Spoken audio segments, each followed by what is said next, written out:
So Signatera is an assay, a test that we are ordering for our patients with cancer. And once again, this is to determine molecular or minimal residual disease. So what it does is it makes it in a tumor-informed fashion. So what does it mean? It means that instead of just simply drawing a blood sample and looking for different alterations in the bloodstream, this is a very personalized approach to your cancer.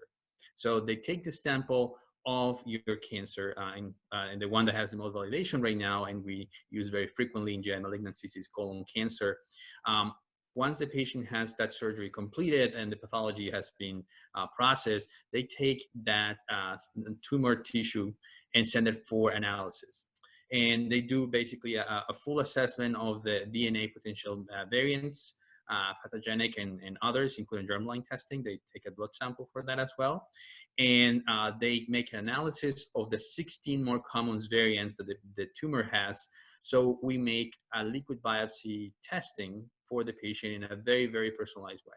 So whenever we are checking for the presence of circulating tumor DNA in the bloodstream, we know that that is really coming from the original tumor that we resected, and that those variants that we're assessing are actually consistent with the original pathology.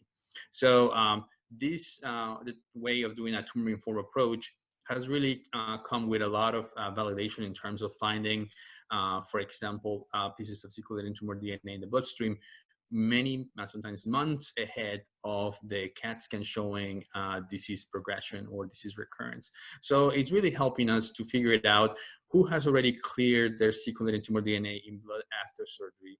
And in the event of the ctDNA appearing as the patient gets treatment or during the surveillance setting, we have a kind of like a warning that we should be doing additional testing, having a close follow-up. And it certainly correlates with CEA levels in the case of colorectal cancer, and even in a much more efficient way. So it's a complementary way to do that. And it's really an elegant way to look at these potential options for patients.